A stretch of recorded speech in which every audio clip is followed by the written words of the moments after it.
आज लड़के का जन्मदिन है। उसके पिता उसे गिफ्ट में एक अनोखी स्मार्ट वॉच देते हैं। उसकी कलाई कट गई है, खून बह रहा है, लेकिन उसके पिता बताते हैं कि ये स्मार्ट वॉच निकाली नहीं जा सकती, लेकिन आगे चल के ये तुम्हारे बहुत काम आएगी। ऐसा कहकर वो चले जाते हैं और फिर कभी लौट कर नहीं आते। लड़का कभी समझ नहीं पाता कि आखिर इसका क्या काम है। आज साल 2067 है। एथन इस रिस्टबैंड को लगाए हुए बड़ा हो चुका है। इस समय पृथ्वी के तापमान में अत्यधिक वृद्धि के कारण धरती पर मौजूद अधिकांश पेड़ पौधों का नाश हो चुका है। ऑक्सीजन की कमी के कारण करोड़ों लोगों की मौत हो चुकी है और जो बच गए हैं वो खुली हवा में सांस नहीं ले सकते। ये बचे खुचे लोग अपनी जिंदगी सिंथेटिक ऑक्सीजन के सहारे चला रहे हैं, लेकिन सिंथेटिक ऑक्सीजन के भी गंभीर दुष्प्रभाव है। लंबे समय तक इसके संपर्क में रहने से इसका स्वास्थ्य पर विपरीत प्रभाव पड़ता है। एथन की घरवाली भी इससे पीड़ित है। उसकी तबीयत दिन ब दिन बिगड़ती जा रही है। हालांकि एथन अधिक से अधिक पैसा कमाकर उसके लिए सर्वोत्तम किस्म की ऑक्सीजन खरीदता है, लेकिन इससे उसकी बीमारी में कोई मदद नहीं होती और एक दिन उसे क्रोनिकॉप से बुलावा आता है। एथन और उसका जिगरी दोस्त जेट कंपनी के हेडक्वार्टर जाते हैं। ये दुनिया की सबसे बड़ी सिंथेटिक ऑक्सीजन निर्माता कंपनी है। कंपनी की मालकिन टुनटुन एथन से कहती है कि वो इस प्लेनेट को खत्म होने से बचा सकता है। ये सुनकर एथन हैरान है, आखिर आंटी बोल क्या रही है, जहाँ वो और उसका साथी जेट टाइम मशीन को देखकर अचंभित रह जाते हैं।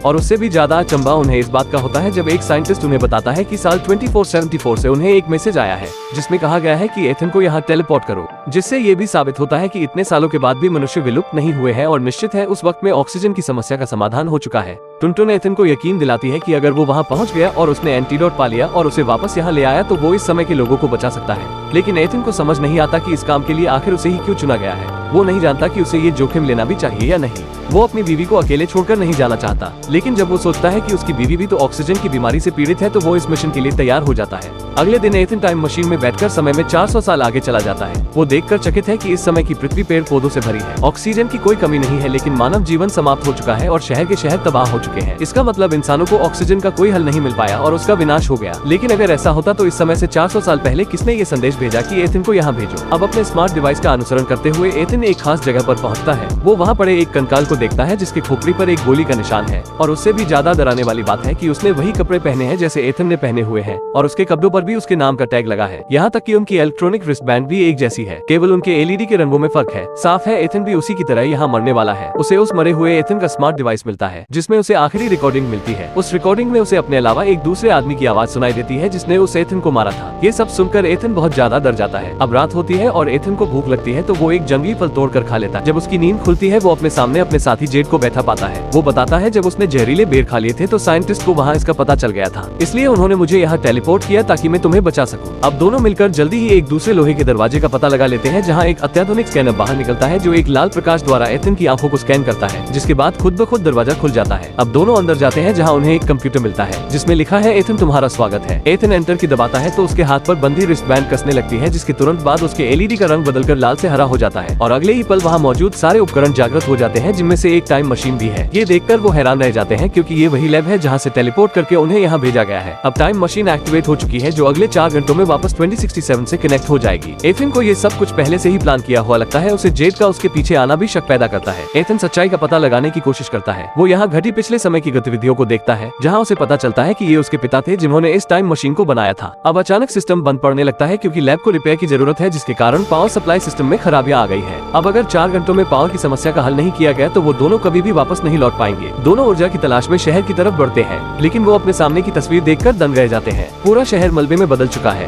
जीवन के कोई निशान नहीं बचे। ये आज से 400 साल आगे की पृथ्वी है। अपने समय में वापस जाने के लिए दोनों एनर्जी की तलाश में भटकने लगते हैं। रास्ते में एथन को उसकी बीवी का स्कूल दिखाई देता है जहाँ वो पढ़ाया करती थी। अपनी बीवी के कंकाल को देखकर एथन को बहुत निराशा होती है। वो जमीन पर बैठ जाता है और रोने लगता है। जेड उसे हिम्मत दिलाता है और फिर से उसे खड़ा करता है, लेकिन अचानक एथन को याद आता है कि उस मरे हुए एथन के स्मार्ट डिवाइस में उसे मारने वाली की आवाज वो बहु जेड की आवाज है। एथन को विश्वास नहीं होता कि जेड उसे मारेगा, लेकिन समय कम हो रहा था और उनके पास कुछ और सोच विचार करने का समय नहीं था। उन्हें जल्दी से जाकर पावर सप्लाई को सही करना था। लैब में लौटने के बाद एथन सफलतापूर्वक टाइम मशीन को सही कर देता है। वो अपने पिता की फुटेज को फिर से चलाता है, जिससे उसे एक चौंका देने वाले रहस्य का पता चलता है। उसके हाथ में बंधी इलेक्ट्रॉनिक रिस्टबैंड ही सारे रहस्यों की चाबी है, क्योंकि जब उसके पिता ने ये टाइम मशीन बनाई थी तो उन्हें 400 साल आगे से एक मैसेज प्राप्त हुआ था, लेकिन उस समय एथन एक छोटा सा बच्चा था। उसके पिता उसके बड़े हो जाने का इंतजार करना चाहते थे ताकि उसे फ्यूचर में भेजकर पृथ्वी को बचाया जा सके, लेकिन टुनटुन की सोच दूसरी थी। वो किन्हीं खास लोगों को भविष्य में भेजना चाहती थी ताकि मानव सभ्यता को फिर से स्थापित किया जा सके। लेकिन एथिन के पिता ने उसका विरोध किया और टुनटुन ने उन्हें मौत के घाट उतार दिया। लेकिन उसे नहीं पता था कि एथिन के पिता को वो मैसेज पहले ही मिल चुका था, जिसके बाद उन्होंने टाइम मशीन को लॉक करने की प्रोग्रामिंग कर दी और सिर्फ एथिन की ब्रेसलेट और उसका डीएनए मिलकर ही टाइम मशीन को अनलॉक कर सकते थे। और एथिन को टेलीपोर्ट करने का प्लान टुनटुन का था और जेड भी एक अंडरकवर एजेंट था जिसे शुरू से एथिन के साथ एक साजिश के तहत रखा गया था। और जब वो टाइम मशीन को सही कर देंगे तो टुनटुन अपने खास आदमियों के साथ यहाँ आ जाएगी। ये सब देखकर एथिन बुरी तरह टूट जाता है। एथिन के सवालों का जेड के पास कोई सीधा जवाब नहीं है। एथिन टाइम मशीन को तबाह करके टुनटुन की योजना पर पानी फेरना चाहता है। आखिर दोनों के बीच भिड़ंत शुरू हो जाती है और जेड अपनी बंदूक निकाल लेता है। सब कुछ ठीक वैसे ही घट रहा है जैसा कि उस रिकॉर्डिंग में था, लेकिन लंबे समय से जिसका दोस्त बनकर रहा उसे जेड गोली मारने की हिम्मत नहीं जुटा पाता। बहुत सोचने के बाद जेड को एहसास होता है कि अगर उसने एथिन को गोली मार भी दी तब भी मानव सभ्यता तो समाप्त होने ही वाली है। इस समय जेड ही होनी को बदल सकता है। वो एकदम से बंदूक की नली खुद के ऊपर लगा देता है। वो अपनी जिंदगी को खत्म करने का निर्णय लेता है। उसी समय इतिहास बदल जाता है। एक नई जिंदगी पाकर एथिन स्क्रीन के पास जाता है, अपने पिता को मैसेज भेजता है कि एथिन को यहाँ भेजो। इस तरह एक बंद लूप बन जाता है। दूसरी तरफ टुनटुन एक बड़ी फौज के साथ तैयार खड़ी थी। तभी टाइम मशीन में एक तेज प्रकाश होता है।